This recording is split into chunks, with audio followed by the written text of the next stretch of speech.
삼조고.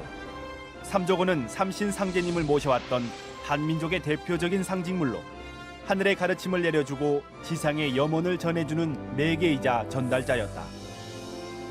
우리나라의 고유 사상인 삼신사상, 삼수문화를 함축하고 있는 삼조고는 생성과 소멸, 그리고 변화의 의미를 내포하고 있다. 이러한 내용을 규명하고 있는 한민족과 해속의 삼조고.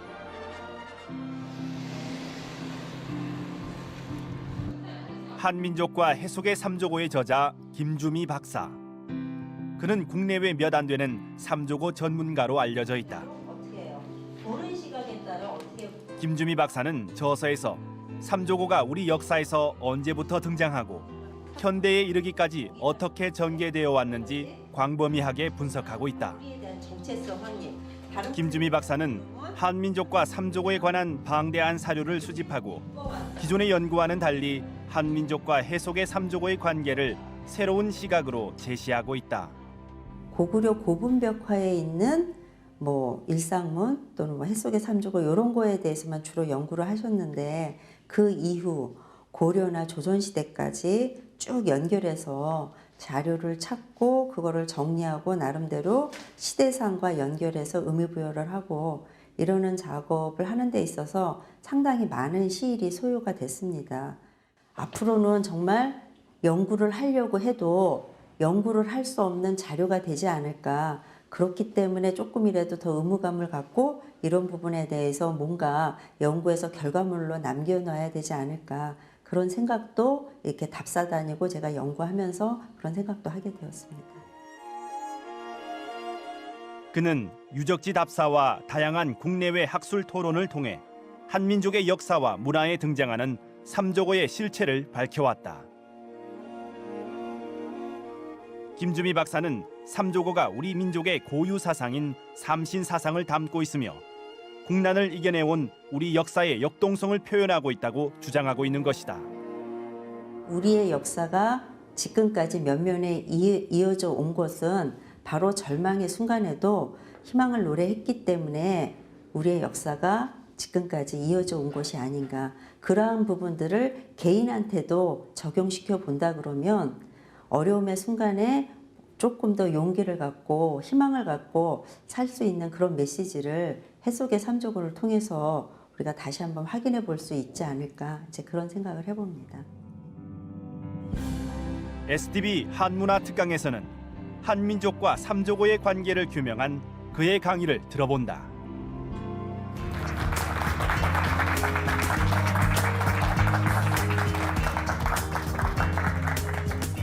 안녕하십니까.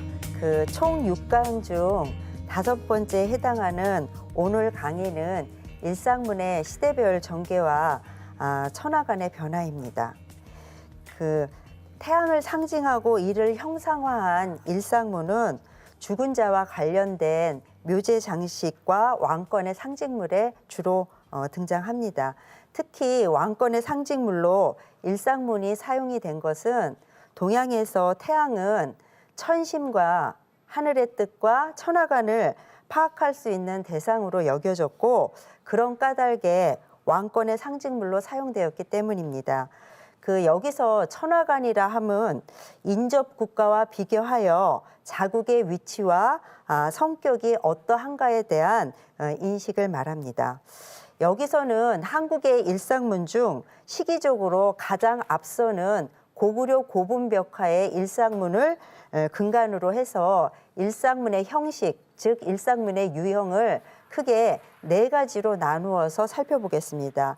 그 4가지는 원 안에, 둥근 원 안에 날개를 접은 채 서 있는 새, 또 다른 하나는 원 안에 날개를 편 채 서 있는 새, 또 다른 하나는 원 안에 날개를 펴고 날아가는 새, 그다음에 4번째는 원만으로 구성된 이런 식으로 4개의 유형으로 나누어서 살펴보겠습니다. 그래서 이렇게 4가지 유형으로 분류를 한 다음에 시대별로, 그러니까 고구려, 그다음에 고려, 조선시대를 거치면서 이러한 유형, 형식의 일상문이 시대에 따라서 어떤 것들이 주류를 이루었고 그러한 세부적인 또 표현의 변화가 당시의 시대상을 어떻게 반영하고 있는가 이런 거를 이제 천하관이 시대에 따라서 어떻게 또 변화되는지 이러한 측면에서 그런 관점에서 살펴보고자 합니다.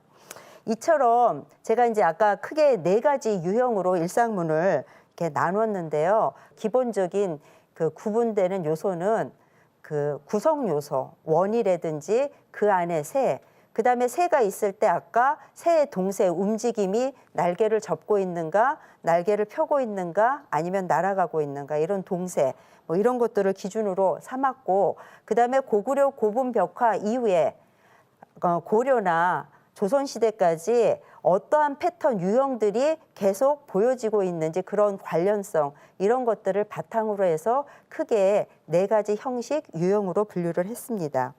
여기서 일상문을 그 천하관하고 연결시켜서 생각한 거는 아까도 앞서 말한 바와 같이 그 일상문, 태양을 상징하고 이를 형상화한 일상문이 왕권의 상징물로 사용이 되었고 또 일상문을 살필 수 있는 여러 가지 대상 그런 작품 예들이 주로 왕권 형성과 밀접한 그 관련이 있는 사람들과의 관련 속에서 제작된 것들이 대부분을 이루기 때문에 이것들을 통해서 당시의 시대상과 천하관을 살필 수 있다고 생각했기 때문입니다. 다음이요.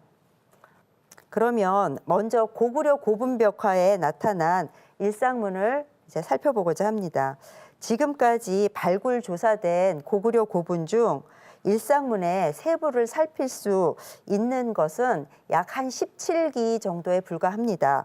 그래서 요거를 대상으로 해서 일상문의 유형을 분류하고 이를 토대로 해서 일상문의 시기별 양식 특징, 시기별로 어떠한 특성을 보이는지 이런 것을 당시의 시대상어고 천하관이라는 측면에서 고찰하고자 합니다.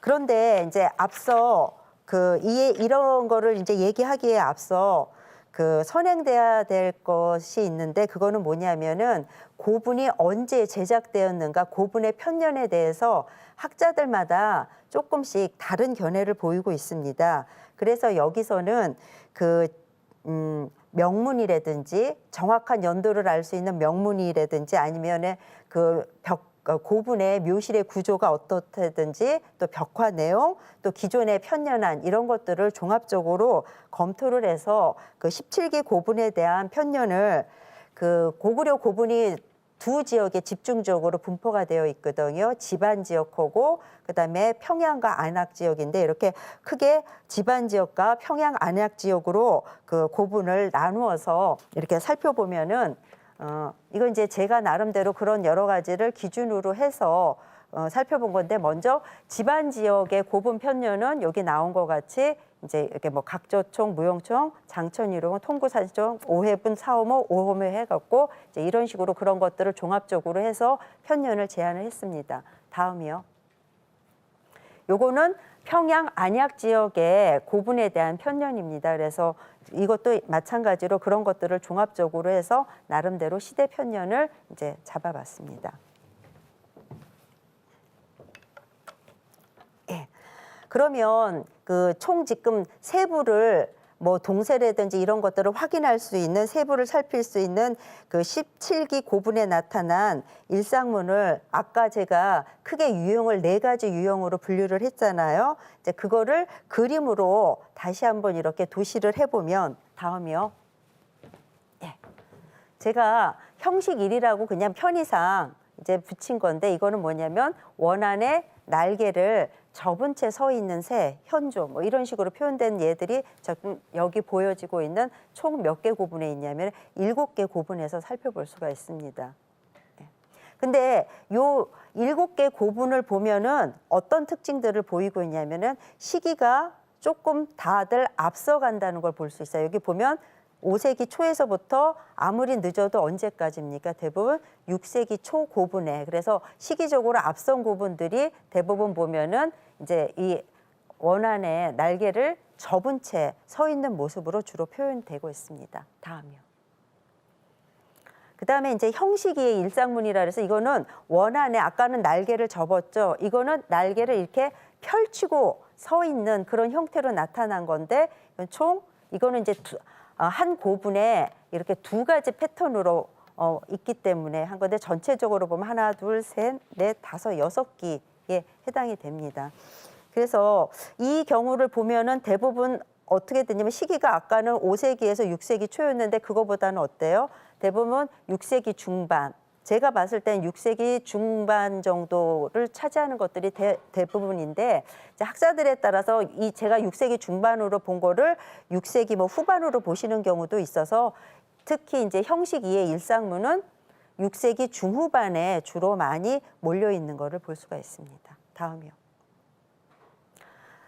여기 보여지는 건 이제 형식 3의 일상문이라고 제가 이름을 붙였는데 이건 뭐냐면 원안에 새가 날개를 펴고 날아가는 모습으로 표현된 경우인데 이거는 그렇게 많지는 않아요.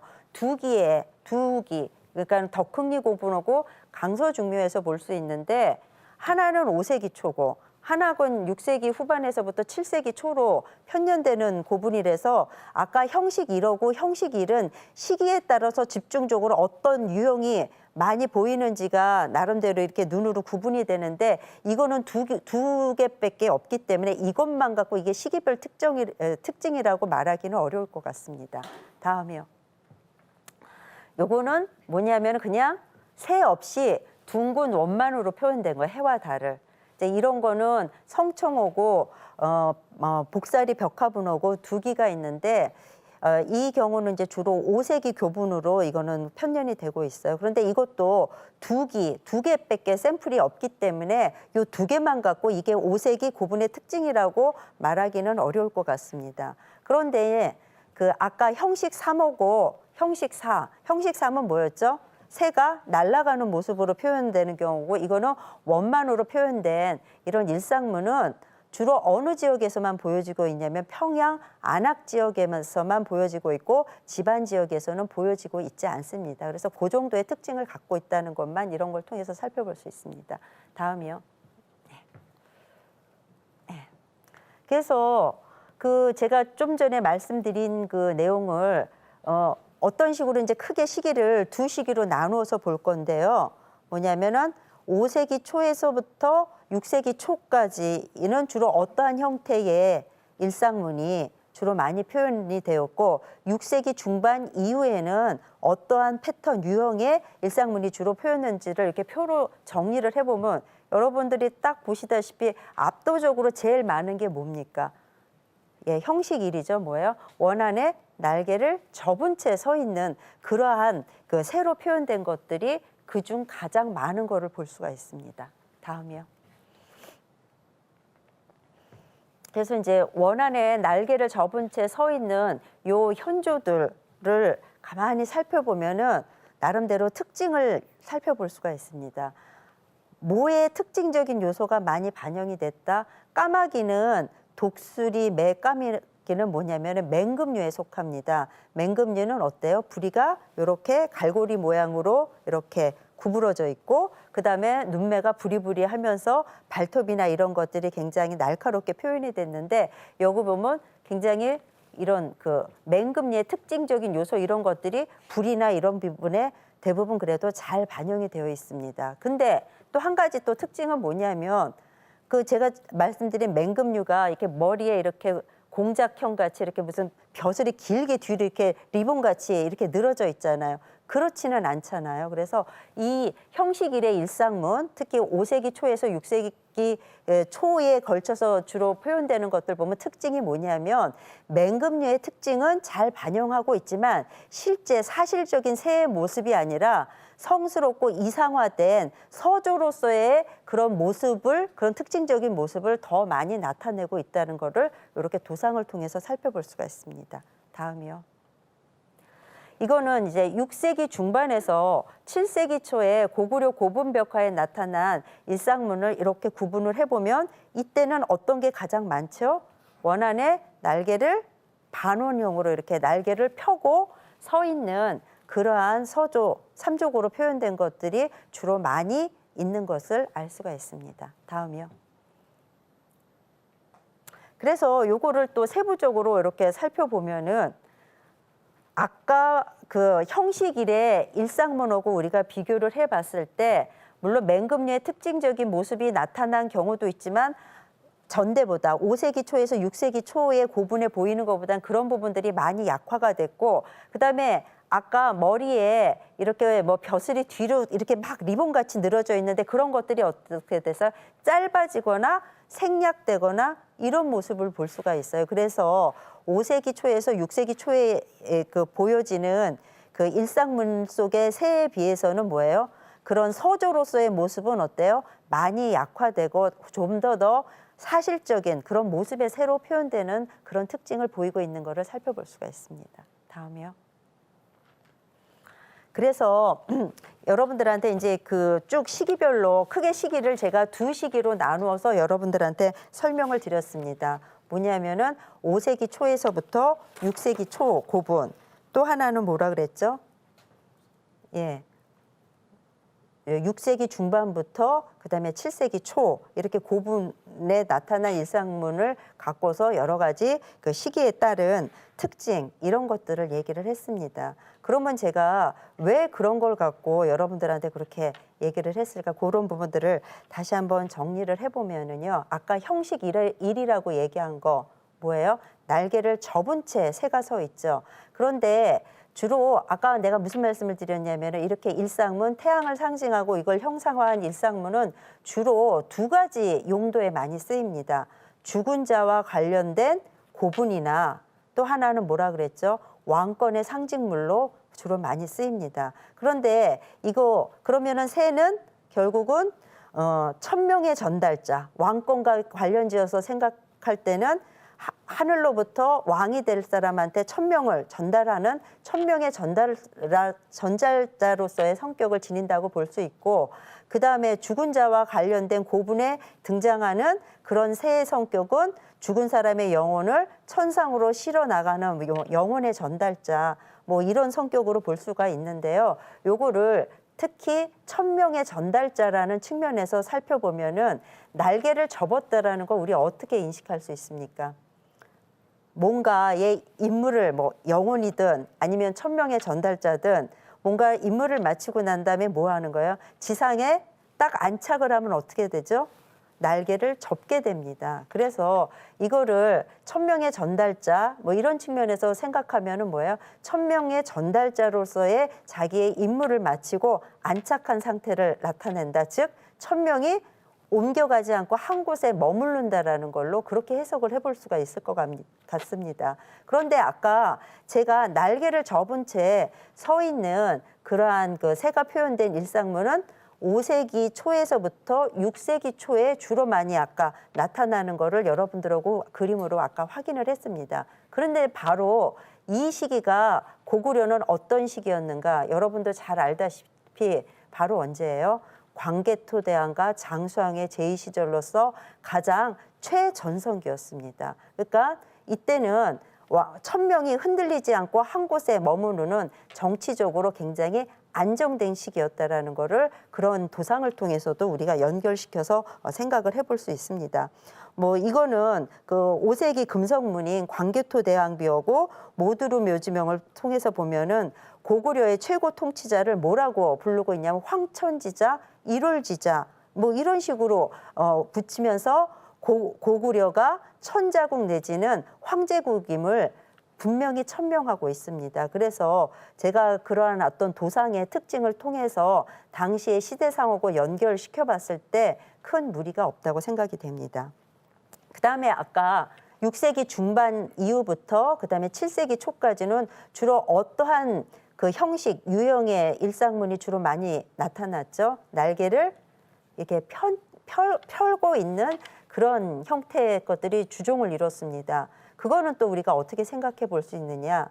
6세기 중반 이후가 되면은 고구려의 입지가 점차 이렇게 좁혀지기 시작합니다. 한강 유역을 갖다가 상실하게 되고 이제 그 나제 동맹에 의해서 그 진흥왕하고 성왕이 같이 협공해갖고 한강 유역을 일부 탈환하게 되죠. 이제 그렇게 되면서 중앙 집권화도 서서히 약화되고 거기다가 중국에는 그 전까지만 해도 위진 남북조 시대 통일된 왕조가 없었는데 이제 6세기 후반이 되면은 수나라, 당나라 이런 식으로 해서 중국에 통일된 왕조가 들어서게 됨으로써 이제 고구려는 이전 시기보다 여러 가지 정치적으로도 그 안정된 측면 이런 것들이 약화가 되고 이제 그런 자주적인 천하관도 이전 시기보다는 점차 이제 와해의 길을 걷게 되는 그러한 상황들을 보이게 됩니다. 그래서 여기 지금 일상문에 나타난 그런 표현 방법이라든지 이런 도상을 통해서 그것이 당시의 시대상을 어떻게 보여주고 반영하고 있는가를 일단 고구려 고분벽화에 나타난 것을 통해서 살펴봤습니다. 이제 다음은 고려 시대로 이제 넘어가도록 하겠습니다. 그 고려 시대의 일상문을 아까 그 고구려 고분벽화의 일상문하고 마찬가지로 크게 4개의 유형 형식으로 그 나누어서 그림으로 도시해 보면 다음으로 넘겨주세요. 형식 1에 날개를 원안에 날개를 접은 채 서 있는 그러한 현조로 표현된 형식 1의 일상문은 지금 여기 보여지고 있는 대각국사 의천이 이렇게 일월 해와 달을 수놓은 이런 법의를 가사에 수놓아진 그런 일상문이 지금 그 알려져 있는데 여러분들이 지금 보더라도 그렇다 그러면 지금 1087년 정도로 추정이 되고 있는데 지금 거의 1000년 가까이 됐잖아요. 그런데 그거에 비해서는 상태가 너무 양호합니다. 그래서 이게 진짜로 1087년에 이때쯤 이게 제작된 건지 이거에 대해서는 확실하게 신빙성을 갖기 어렵기 때문에 일단 이 안에 포함을 시켰지만 이걸 갖고 아까 시대상하고 천하관하고 연결시키는 것은 일단 여기서는 유보하도록 하겠습니다. 다음이요.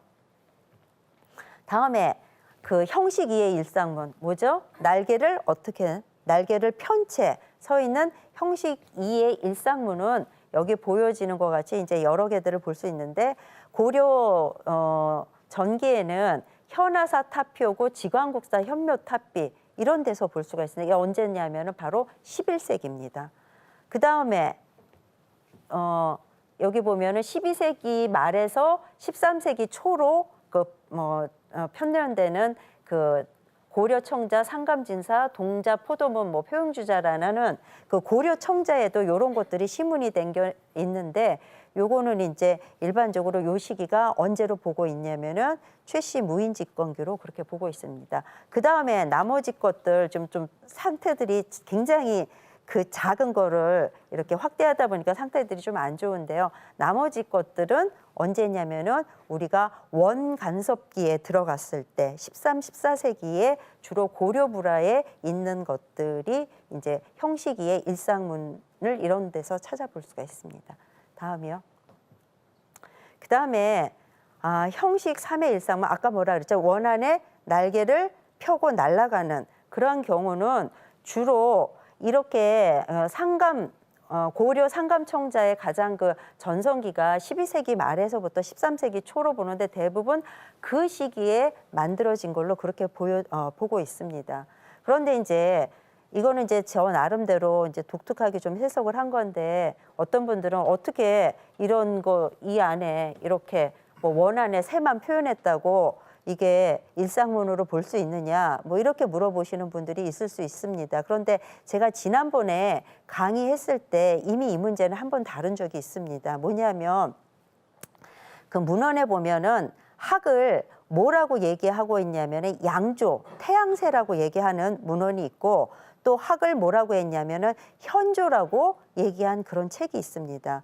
그래서 현조라고 했을 때 현은 검다는 뜻이 아니라 제가 깊고 오묘하다. 그래서 그 천자문에서 하늘천, 땅지, 거물현, 누르황이라고 얘기한 거와 마찬가지로 깊고 오묘한 하늘새이다, 태양새이다 이런 거를 의미하기 때문에 원안에 학을 표현한 거는 그러한 논리로 본다 그러면 일상문으로 볼 수 있다라는 게 제 견해입니다. 그 다음에 중국에 보여지는 여러 가지 사례들, 일상문의 그런 사례들을 지난번에 제가 보여드렸는데 거기 보면은 꼭 이 일상문, 그 태양관을 상징하고 이를 형상화한 일상문에 표현되는 새가 그 까마귀와 같은 특징적인 모습을 꼭 반영하고 있는 게 아니라 어떨 때는 물새의 모습을 반영하고 있는 것도 있고 뭐 닭의 모습을 반영하고 있는 것도 있고 다양한 모습으로 표현된 것들을 우리 이미 살펴본 적이 있습니다. 그리고 다리도 둘로 표현된 경우 일반적으로 우리가 3조고 하면 다리 셋이라고 하는데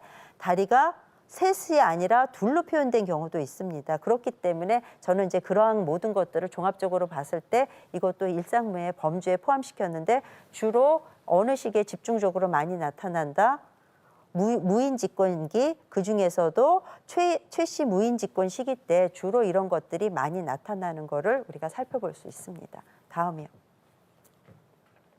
다음은 그 형식 4의 일상문, 이건 뭐죠? 그냥 둥근 원만으로 표현된 일상문은 이제 그 고려 전기 같은 경우에는 이게 태조 왕건상의 보관에 여기 보면은 보관이 이렇게 동그란데 보관의 아랫부분에다가 태양을 표현을 했고 윗부분에다가 초승달을 얹은 형태로 지금 요거 표현을 하고 있습니다.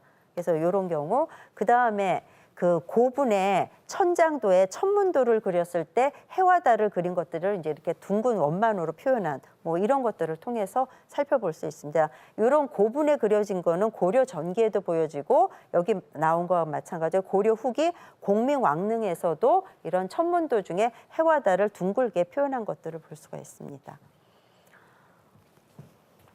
다음이요. 네.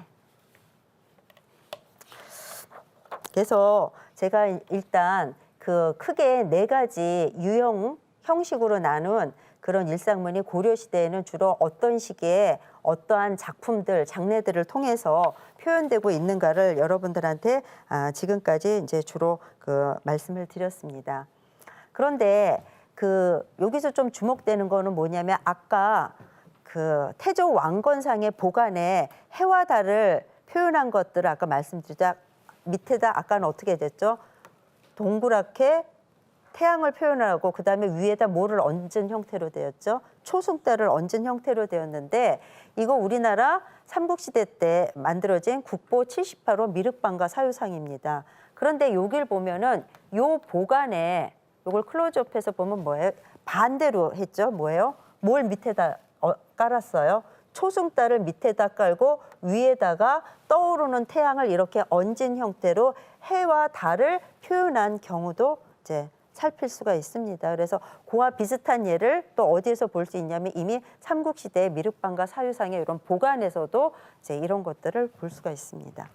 그래서 제가 그 어떤 식으로 일상문들이 주로 그 표현이 시기에 따라서 이제 표현이 됐는지 이런 것들을 이제 여러분들하고 같이 쭉 살펴봤는데요.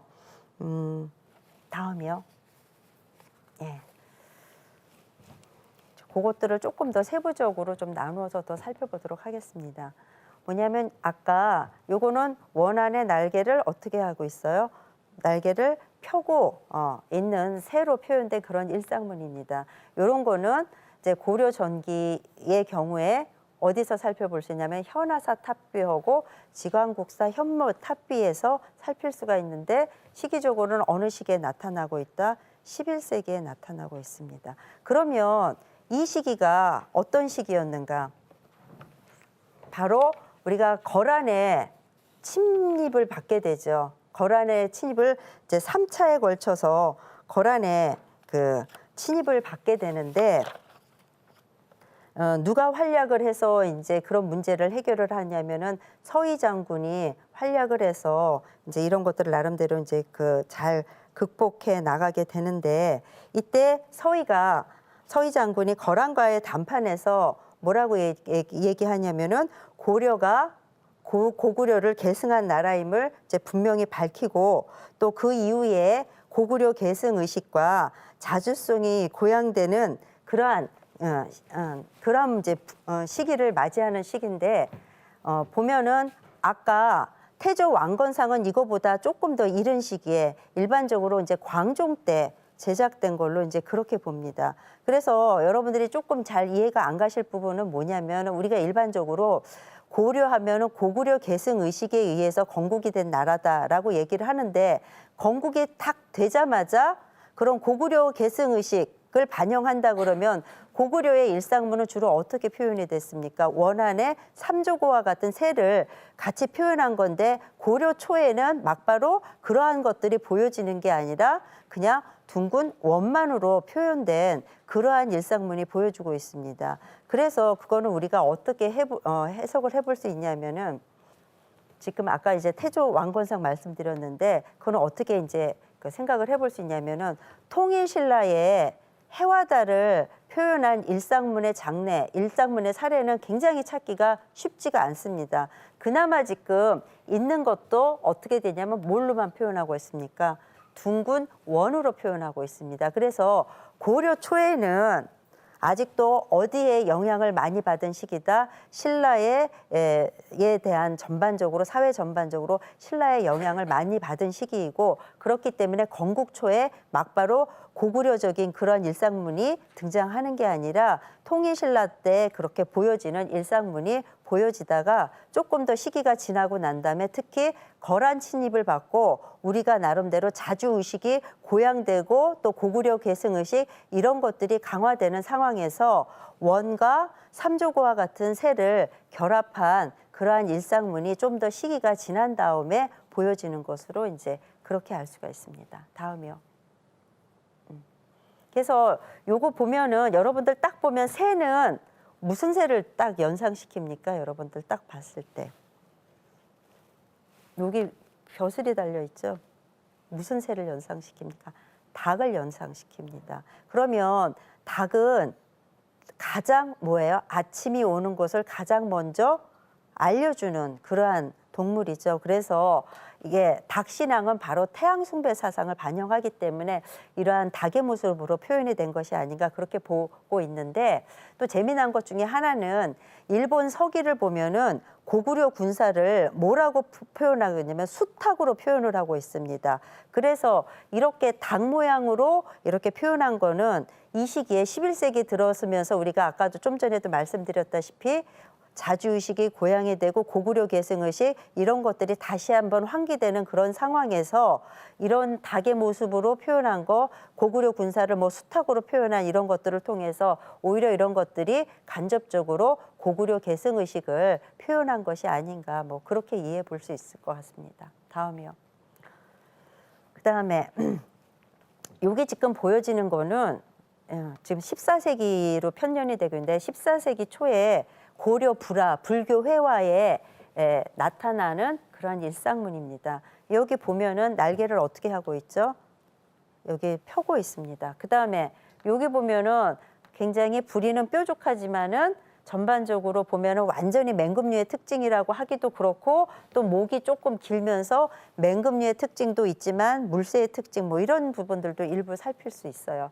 그래서 그렇다 그러면 이거를 당시의 시대상이라든지 당시의 천하관, 아까 천하관이 뭔지는 여러분들한테 얘기를 했습니다. 인접국가와 비교해서 자기 국가의 위치나 성격이 어떠한가에 대한 인식을 담은 것을 이제 천하관이라 그러는데 우리가 그러면 어떻게 관련지어서 생각해 볼 수 있을까? 이때 우리 이제 원간섭기이지만 나름대로 그런 상황에서도 자주적인 면모들을 갖추기 위해서 왕들이 노력을 하고 특히 여러분도 잘 알다시피 공민왕 같은 경우에는 적극적으로 반원 정책을 폈기도 하잖아요. 물론 그게 성공을 거두지는 못했지만은 당시에 그러한 시대 분위기를 그러니까 정치적으로는 굉장히 불안정한 시기였지만 그 상황 안에서도 나름대로의 어떤 자주성을 찾으려고 노력했던 그런 시기들을 이러한 일상문의 그런 어떤 동세나 이런 그 새의 표현을 통해서 담고 있는 것이 아닌가 그러한 해석을 해볼 수 있을 것 같습니다. 예, 다음이요. 예. 그 다음에 이제 요 경우는요, 요 두 개는 보면은 요 하나는 그냥 날개를 뭐예요? 펴고 있고 이 경우에는 날아가고 있습니다. 그래서 요거는 이제 요런 걸로 가는 그런 과도기적인 과정에 요게 이제 표현이 된 걸로 보여지고 있는데 둘 다 지금 어디에 표현이 됐냐면은 고려 청자에 표현된 경우입니다. 그래서 이제 저는 이거를 어떻게 이제 해석을 했냐면은 이때가 바로 어느 시기냐면은 무인집권 시기입니다. 무인집권 시기는 어때요? 이제 왕은 왕의 노릇을 제대로 못하고 누가 이제 실세로서 등장하는 시기예요. 무신들이. 그러면서 특히 최충원과 같은 사람은 자기는 왕이 되지 않았지만 자기가 여러 왕들을 바꾸면서 막강한 권력을 휘둘렀던 그런 시기입니다. 그래서 이 날아가는 새가 집중적으로 아까 고려시대 때 많이 표현되는 시기가 바로 무인집권 시기거든요. 그래서 천명이 한 곳에 머물지 않고 이렇게 옮겨가는 그러한 부분들을 이렇게 날아가는 새로 표현한 것이 아닌가, 이제 그러한 해석을 해볼 수 있을 것 같습니다. 그다음에 또 특징적인 건 뭐냐면 이제는 새가 여러분들이 딱 보더라도 어떤 새의 특징적인 모습을 많이 담고 있습니까? 이렇게 목이 길고 부리가 긴 게 어떤 새입니까? 물새죠. 물새의 특징적인 걸 많이 반영하고 있습니다. 그러면 왜 물새의 특징적인 모습을 반영하고 있을까? 이제 그거를 좀 생각을 해보면은 오행상생설이라는 얘기가 있습니다. 그러니까 왕조가 흥망성쇠하는 것도 오행의 순행에 따라서 흥망성쇠한다라는 이제 그러한 논리인데, 오행상생설에 따르면 금덕에 해당하는 게 바로 신라입니다. 그러면 금덕 다음의 왕조인 바로 고려는 뭐에 해당하겠습니까? 수덕에 해당합니다. 그런데 최충원은 어떻게 해서 집권한 사람이냐면은 이음인을 제거하고 난 다음에 자기가 최고 권력을 획득한 사람인데, 이음인을 제거할 때 제거한 그 빌미가 뭐였냐면은 이음인이 당시 이제 옛날에 고구려 백제 신라 이런 옛날에 삼국 지역에서 이제 막 그 부흥 운동들이 막 일어나는데, 그 이음인의 출신지가 바로 어디냐면은 경주입니다. 그래서 그런 신라 부흥 운동 이런 것들을 등에 업고 이음인이 스스로 자기가 왕이 되려고 했기 때문에 나는 이음인을 제거할 수밖에 없었다. 이런 논리로서 이제 자기 지배 논리를 합리화하는데, 이제 그렇게 하면서 어떤 부분들을 자꾸 상기시키냐? 고려는 뭘 계승하기 위해서 세워진 나라죠? 고구려. 그래서 고구려 계승 의식을 자꾸 환기를 시킵니다. 이제 그런 상황에서 고려의 어떠한 왕조를 지켜나가야 된다. 그렇기 때문에 뭘 강조하냐면은 이제 수덕을 강조를 하게 됩니다. 그래서 그러한 인식들이 이러한 일상문에 그 수덕이 물새로서 표현이 된 게 아닌가, 이제 그러한 생각을 해볼 수 있습니다. 예, 다음이요. 그런데 이제 이거는 우리나라의 얘기가 아니라 이제 중국 후한 시대의 일상문. 여기 보면 이제 그 날아가는 사람의 이 가슴 흉부 부분에 이렇게 또 태양을 그러니까 지고 가는 모습으로 표현한 거예요. 근데 여기 보면은 요 태양 안에 새가 지금 어떻게 하고 있습니까? 여기도 날아가고 있습니다. 그런데 여러분도 아시다시피 그 한나라는 이제 뭐 서한을 다른 말로 전한이라고도 하고 후한을 동한이라고도 하는데, 동한 시기는 정치적으로 굉장히 안정되지 못하고 혼란했던 시기입니다. 그래서 그런지는 몰라도 후한 시기에 이렇게 그 태양을 상징하고 형상화한 일상문에 표현된 새는 대부분 날아가는 새로 표현된 경우가 거의 대부분입니다. 그래서 제가 아까 날아가는 새를 정치적인 그런 시대 상황하고 연결시켜 봤을 때는 굉장히 혼란되고 천명이 한 곳에 머물지 않았던 그러한 혼란한 시기를 나타낸다고 보는 것도 바로 이러한 걸 통해서도 우리가 확인해 볼 수 있습니다. 다음이요. 그다음에 이제 여기 보여지고 있는 거는 청자상강 운항문 매병, 여러분들 뭐 학교 그 교과서에도 많이 보여지는 겁니다. 아까 제가 이거 다 뭘로 본다 그랬죠? 저는 일상문으로 본다 그랬습니다. 그런데 여기는 지금 일상문이 하나가 아니라 굉장히 많은 일상문이 표현이 되고 있어요. 그런데 이제 이런 고려 청자, 특히 상감 청자는 주로 그 많이 제작됐던 시기가 아까 무인 집권기, 그 중에서도 이제 최치 무인 집권기 때 주로 많이 이제 그 제작이 됐는데, 저는 이걸 어떻게 그 해석을 했냐면은, 특히 최충원과 같은 사람은 아까도 잠깐 말씀드렸지만 자기가 왕이 된 것은 아니지만 자기가 왕들을 여럿을 그냥 갈아치웁니다. 그래서 아까도 일상문이 뭘 상징한다 그랬습니까? 왕권을 상징한다 그랬죠. 그래서 그러한 당시의 시대상, 여러 왕들이 이렇게 바뀌어졌던 그런 당시의 시대상, 그 다음에 그렇게 되면서 천명이 한 곳에 머무지 않고 이곳으로 계속 이렇게 옮겨가는 그러한 것들을 이런 식으로 이렇게 담았던 것이 아닌가, 그러한 해석을 해볼 수 있는 것이 있지 않을까 하는 생각을 합니다. 다음이요. 다음은 조선시대의 일상문을 살펴보겠습니다. 근데 여러분들 보면은요, 이게 제가 너무 억지를 부리는 것이 아닌가 이렇게 생각하실 수도 있어요. 근데 제가 억지를 부리기에는 조금 그런 게, 요게 한 시대에만 그렇게 그런 패턴이 나타나면 제가 끼워 맞춘다고 볼 수도 있지만, 이런 게 지금 보면 고구려 때 그런 양상이 보였던 게 어디에도 그대로 적용되냐면은 아까 고려에도 거의 비슷하게 적용이 됐죠. 이런 양상이 또 어느 시기에도 보여지냐? 조선시대도 그대로 나타나고 있다는 거예요. 그럼 이제 조선시대의 일상문 살펴보도록 하겠습니다. 예, 다음이요. 그 조선시대의 일상문도 아까 제가 크게 그 유형을 4가지 유형으로 나눴죠. 원안에 새가 날개를 접고 있는 거를 형식 1이라고 했고, 또 새가 날개를 펴고 있는 거를 형식 2, 그다음에 새가 날아가는 모습으로 표현된 거를 형식 3, 그다음에 그냥 새 없이 둥근 원만으로 표현된 거 그거 형식 4. 이거는 사람에 따라서 이제 붙이기 나름인데, 저는 이제 그런 식으로 나눴는데, 이거는 뭐에 해당하는 거냐면은 형식 1에 해당하는 경우입니다. 여기 지금 보면은 요거는 조선 전기의 그 조선 불화에 보여지는 거고요. 요거는 조선 후기 불화에 보여지고, 이거는 뭐냐면 아까 대각극사, 고려시대 대각극사 의천이 그 몸에 걸쳤던 그 가사에 해와 달을 수놓은 일월 도자수 가사가 있었다 그랬는데, 조선 후기에 일월 도자수 가사에 이렇게 그 수놓아진 것입니다. 요런 패턴들이 있습니다. 다음이요.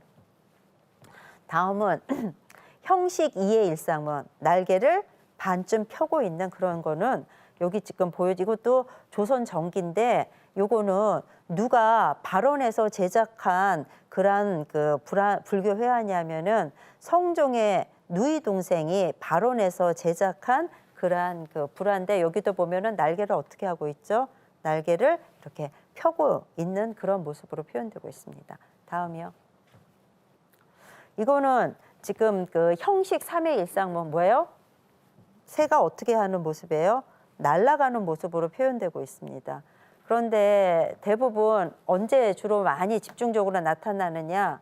여기 요 2개를 빼놓고는 16세기 중후반에 집중적으로 나타나고 있습니다. 바로 16세기 중후반이라면 뭐 이유냐면은 중종 반정이 일어나고 난 다음에 이때 집중적으로 많이 표현이 되고 있습니다. 그리고 그냥 표현만 많이 되고 있는 게 아니라 이 중종 반정에 직간접적으로 참여했던 사람들의 묘비라든지, 그다음에 여기 이런 그 불교 회화들은요, 바로 누가 발원해서 그 제작이 된 불교 회화냐면은 중종의 계비였던 문정왕후가 발원해서 그 제작된 불교 회화에 집중적으로 나타난다는 것도 우리가 주목을 할 필요가 있습니다.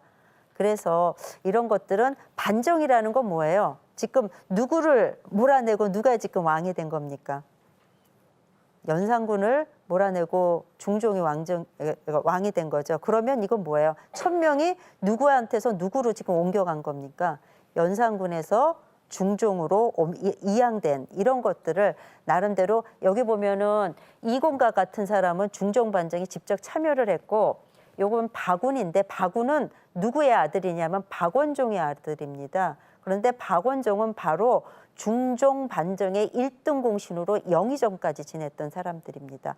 이런 식으로 굉장히 직간접적으로 그러한 중종 반정 내지 중종과 관계 있는 사람들의 묘비나 아니면 발원 제작한 불화에 집중적으로 나타나고 있어, 이제 천명이 연산군에서 그 중종으로 옮겨간 이런 부분들을 상징적으로 표현한 것이 아닌가, 이제 그런 해석을 해볼 수 있을 것 같습니다. 다음이요. 다음은 형식 4의 일상문입니다.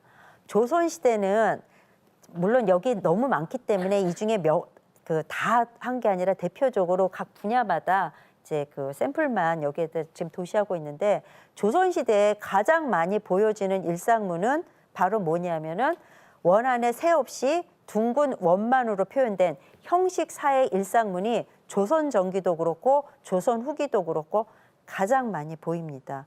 그래서 아까 고구려 고분벽화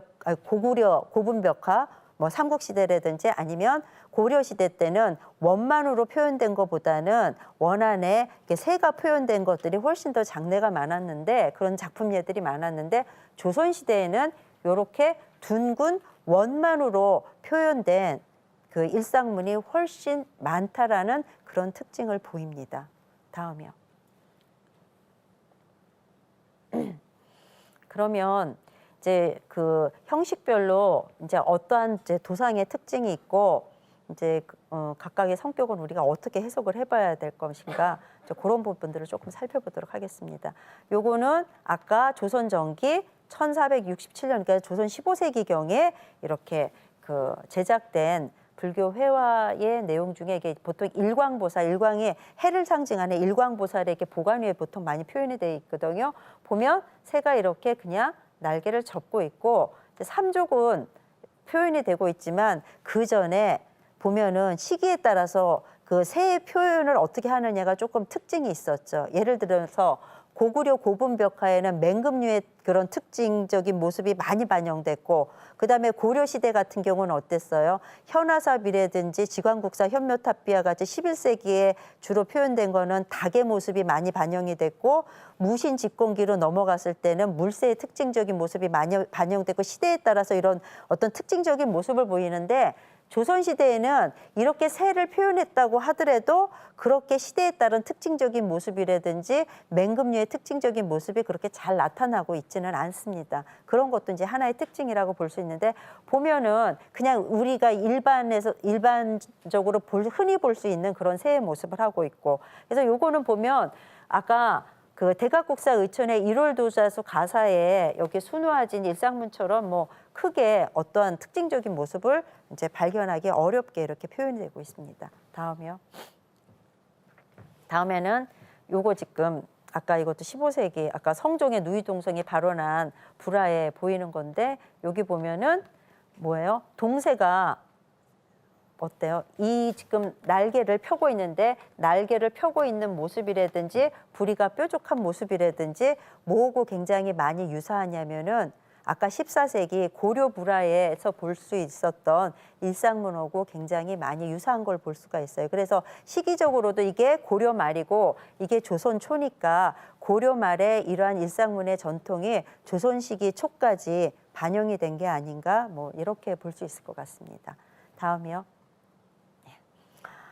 그리고 이제 아까 제가 좀 얘기하다가 이제 말았는데 이거 16세기 중후반에 아까 뭐가 집중적으로 많이 나타난다고 그랬습니까? 이렇게 원안에 새가 날아가는 모습으로 표현된 경우가 이렇게 많이 나타납니다. 근데 여기 보면 새의 어떤 특징적인 모습이 이렇게 확연히 드러나지는 않습니다. 그리고 재미난 거는 이거는 지금 마모가 돼서 사진으로는 잘 안 보이는데 탁본을 치면 다리셋이 분명하게 나옵니다. 그리고 이거는 여러분들 사진으로도 다리셋 분명하게 보이죠.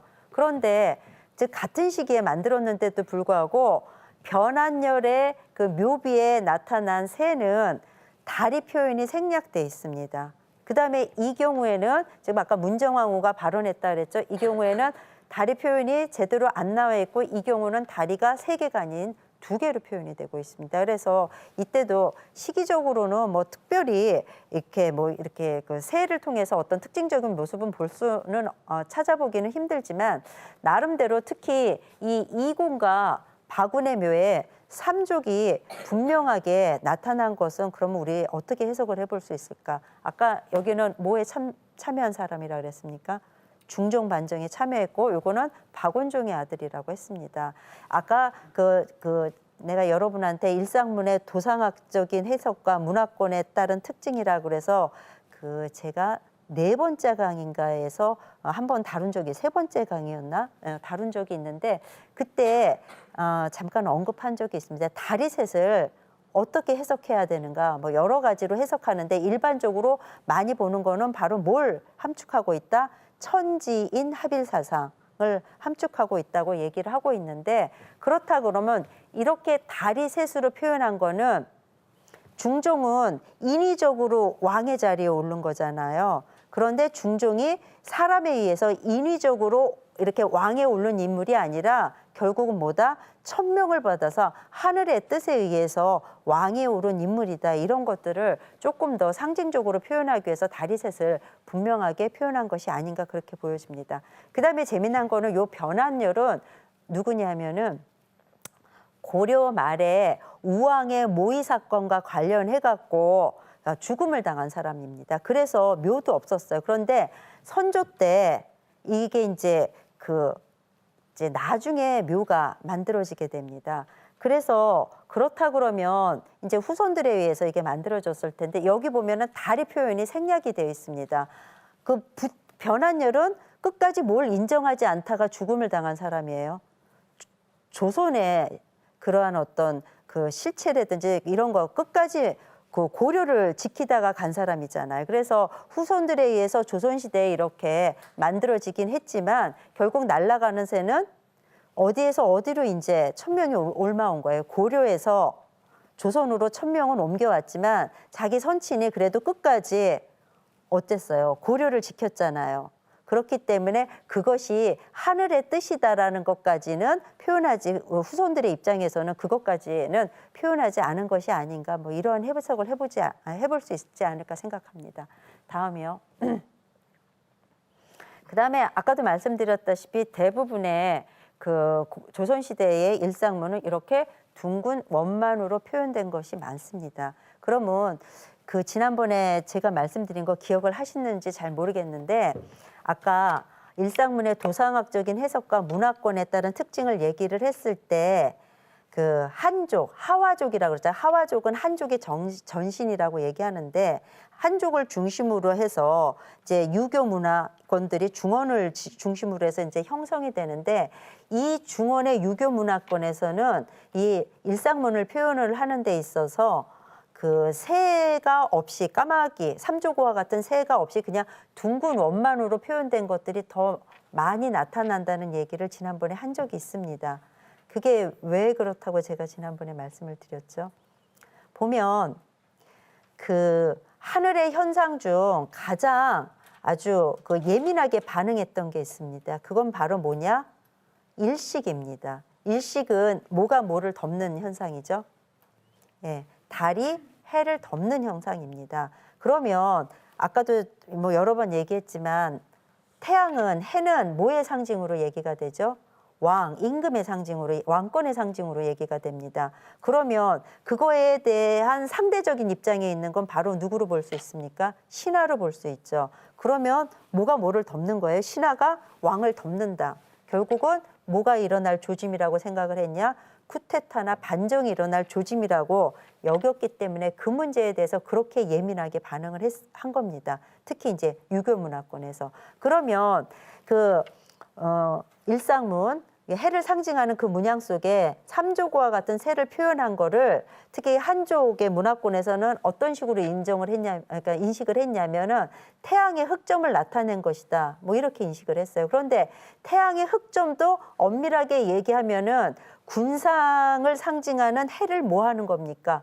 가리는 것이 되죠. 그래서 중원, 유교를 중심으로 한 중원 문화권에서는 그러한 생각을 갖고 있었기 때문에 이렇게 해를 표현하는 데 있어서 그런 삼조고와 같은 새를 빼고서 이렇게 둥근 옷, 이거는 뭐예요? 완전히 밝음만을 얘기하는 거잖아요. 그런데 바로 조선은 뭘 국교로 정했던 시기입니까? 유교를 국교로 정했죠. 그렇기 때문에 그런 중원 유교 문화권에서 주로 많이 표현되었던 이렇게 둥근 원만으로 표현된 일상문이 조선시대에 많이 나타나는 것은 그러한 것과 일정 부분 관련성이 있지 않을까 이제 그런 생각을 해봅니다. 다음이요. 그다음에 이제 조선 후기 같은 경우에는 이렇게 불화라든지 그다음에 아까 일월도자수 가사 뭐 이런 데서도 이제 날개를 접은 그런 일상문이 표현이 되는데 이 경우에는 꼭 시대상을 반영하고 있다기보다는 주로 보면은 불교 회화라든지 특히 그 일월도자수 가사에는 아까 다른 경우에 이렇게 다양한 패턴의 그런 일상문들이 뭐 그려지지만 이 경우에는 항상 날개를 접고 있는 형태로만 그려지거든요. 그래서 한 가지 패턴 유형이 오랫동안 그대로 모본처럼 계속 사용된 것이 아닌가 이제 그렇게 보여집니다. 다음이요. 그 다음에 조선 후기에는 이제 원안에 새가 이렇게 날아가는 것으로 표현된 거는 직지사, 약사, 열애도 중에 이렇게 일광보살에 보관해 있는 거, 그 다음에 대한제국의 일기에 이것만 지금 클로즈업한 거예요. 여기 보면은 이렇게 이제 표현된 두 가지를 살필 수가 있습니다. 그런데 요거 보면은 지금 18세기 중엽이잖아요. 요때가 언제냐면 이제 영조 때입니다. 그래서 우리가 병자호란 이후에 이제 어떤 것들이 굉장히 많이 강조가 되죠. 숙명 배청 사상 이런 것들이 더 강조가 되고, 그러면서 이제 우리가 그 청나라한테 병자호란한테 여러 가지 이제 굴욕적인 이런 것들을 많이 당하게 되는 거를 우리가 이제 나름대로 그런 부분에 대한 어떤 그것들을 정신적으로 극복하기 위해서 뭐 북벌론을 제기하거나 막 이러는데, 그때 또 하나 제기했던 것 중에 하나가 뭐가 있냐면은 조선 중화주의가 있습니다. 이 조선 중화주의라는 거는 뭐냐면 이미 몇천 년간 중국에서 이어져 온 이러한 유교 문화를 계승했던 나라는 바로 어디였냐면 명이었는데, 이제 명이 실체가 없어졌잖아요. 망했잖아.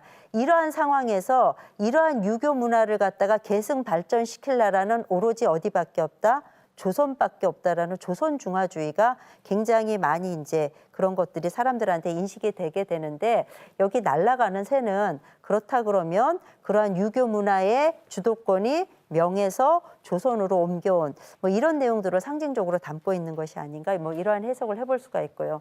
다음에 이제 주목되는 것은 바로 대한제국의 일기입니다. 일기 속에 뭐 보통 조선시대 보면은 다 어떻게 표현된 것들이 주로 많았어요. 그냥 둥근 원만으로 표현된 게 많은데, 이 경우에는 뭘 표현하고 있냐면 이 안에 새를 표현하고 있습니다. 그래서 이거는 우리가 어떤 의미를 갖는다고 볼 수 있냐면은요, 조선시대 때 해와 달을 이게 뭐냐면 의장기 깃발로서 사용됐던 일기와 월기예요. 근데 조선시대 때 일기와 월기를 사용했던 시기는 없었습니다. 왜냐하면 조선은 이게 어디에 대해서 당시 명을 천자국으로 섬기면서 제후국의 입장에서 처신을 했기 때문에 해와 달은 천자국 내지는 황제국의 상징으로만 여겼기 때문에 일기와 월기를 사용하지 않았습니다. 그런데 조선시대 때 단 한 시기 일월기를 사용했던 게 바로 언제다?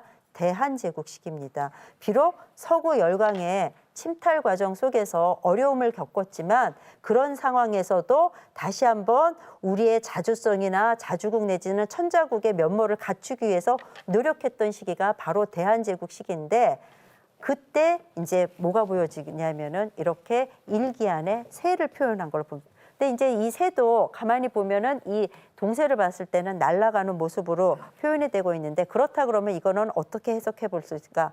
이제 왕국의 종언을 이제 알리면서 결국 뭐로 이제 제국으로 이렇게 넘어가는 당시의 시대상을 이런 식으로 표현한 거 아닌가. 그리고 또 특이한 것 중에 하나는 그렇게 많이 강조되지는 않았지만 그래도 비교적 이런 맹금류의 특징적 모습이 어느 정도 반영되고 있습니다. 그렇다 그러면 이거는 고구려 고분벽화 이런 것들도 어느 정도는 그런 걸 이렇게 만들 때 그런 것들을 모델로 하지 않았는가, 뭐 이런 생각도 해볼 수 있어요. 다음이요.